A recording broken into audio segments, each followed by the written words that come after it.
va? Moi ça va très bien, merci beaucoup de m'accueillir sur le chantier du symbole de notre parc. Est-ce que tu peux te présenter et un peu nous parler de ce que tu fais du coup sur ce chantier d'envergure? Je travaille au sein du département FM, où j'occupe le poste de senior manager construction.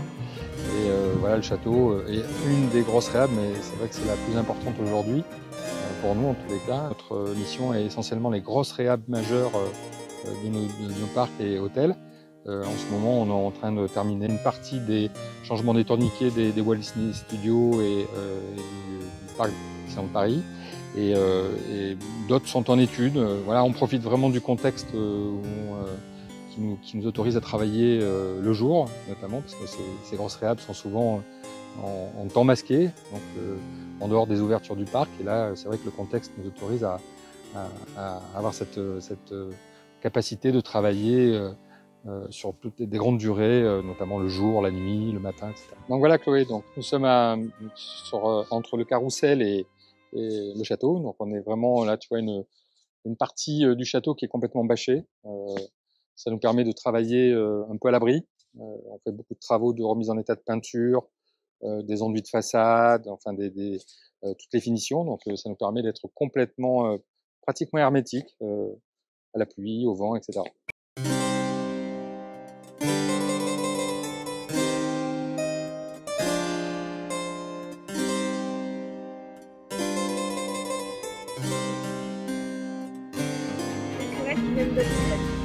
Oui, effectivement, là, on est devant, on est face à une toiture qui est en cours de rénovation. Donc, comme tu peux le voir, on voit des ardoises là qui sont peintes, posées avec un système de crochet. Donc, on est vraiment sur une pose très traditionnelle, hein. La pose d'ardoise se traite comme ça. Elles sont toutes taillées, toutes les ardoises sont taillées à la main, peintes à la main, une à une. Il y en a 15 000 à peu près sur cette opération. 15 000? Oui.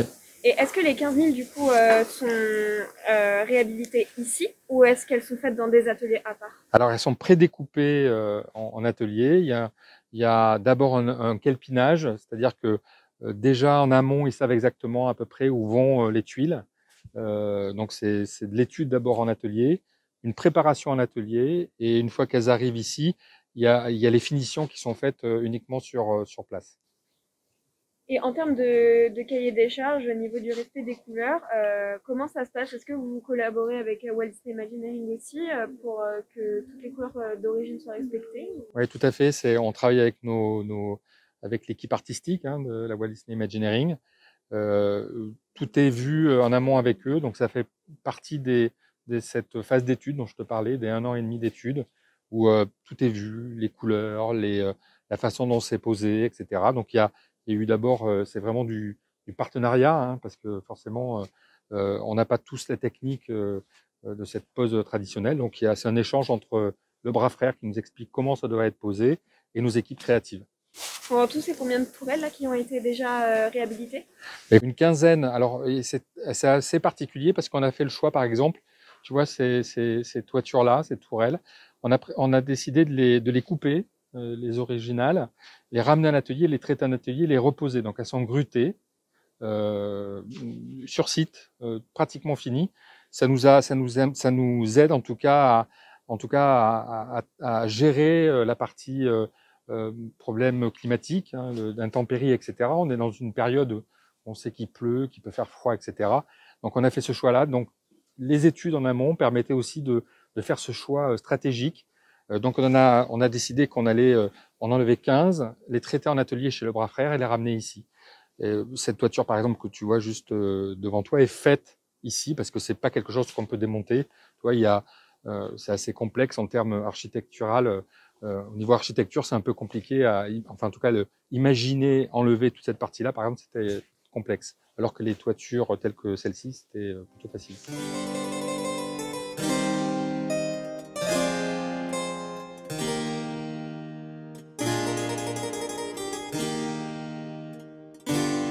Voilà, écoute, ça c'est une autre des étapes de la réhabilitation du château. Là, on est face à une partie de la façade du château. Donc, on a refait tous les enduits décoratifs. Et là, on est dans une phase de remise en peinture. Comme tu peux le voir, alors bien sûr, tout ça est précédé par du nettoyage, etc. Mais là, on est vraiment dans je dirais l'avant-dernière étape, en tout cas, peinture. Et après, il y a des patines qui vont s'appliquer sur les pierres, sur les ornementations. Ça a pris combien de temps là pour l'instant à réaliser ce que vous avez fait? Écoute, ça a pris quelques semaines. Là, on est vraiment, quand on sait qu'on a démarré cette réhabilitation en janvier, tu vois, c'est quelques semaines pour arriver à ce niveau à cette étape-là. Tu sais à peu près combien de personnes ont travaillé sur les enduits là pour l'instant? Écoute, il y a un certain nombre, je ne pourrais pas te dire exactement, mais parce que ça varie suivant, je dirais, l'avance que nous avons sur l'opération. Mais là, les peintres, il y a une vingtaine de peintres en permanence qui sont sur le château. Je te propose de monter encore de quelques étages, comme ça je vais te montrer d'autres zones qui sont partiellement terminées ou en cours de finition. Je pense que je n'ai jamais été aussi proche de cette zone du château.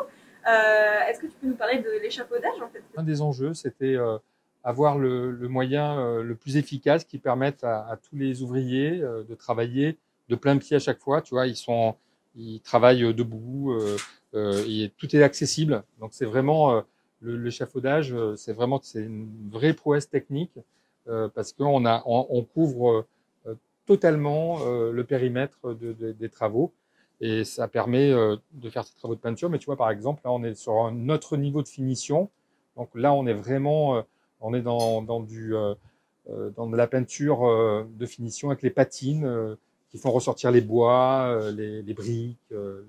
Les travaux culminent jusqu'à combien en termes de hauteur? On couvre complètement le château, donc on est au-dessus de la dernière toiture et de l'épi doré. Donc on est vraiment, on accède à tout.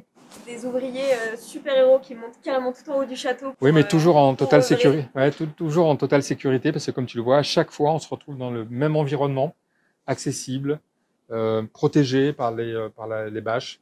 Donc, vraiment, là, ils sont dans l'environnement est idéal pour travailler et pour atteindre la qualité que l'on demande. Alors, tu vois, là, on est au niveau de la partie haute des toitures qu'on a refait en ardoise. Et là, tu as les épis que tu vois ici, qui ont été complètement refaits en feuilles d'or. Donc c'est vraiment aussi du travail très traditionnel, hein. C'est ce qu'on revoit sur les grands monuments parisiens. On a ces finitions en feuilles d'or. Est-ce que c'est fait sur place? Alors celles-ci ont été faites en atelier et on a d'autres éléments qu'on peut pas démonter et qu'on traite directement sur place. David, je te remercie sincèrement de m'avoir fait découvrir ça. C'est incroyable et je pense que ça se fait une seule fois dans une vie et je pense que ceux qui regarderont l'épisode sont super contents de voir tout ce que vous faites pour entretenir l'icône de notre parc. Alors merci. Je t'en prie.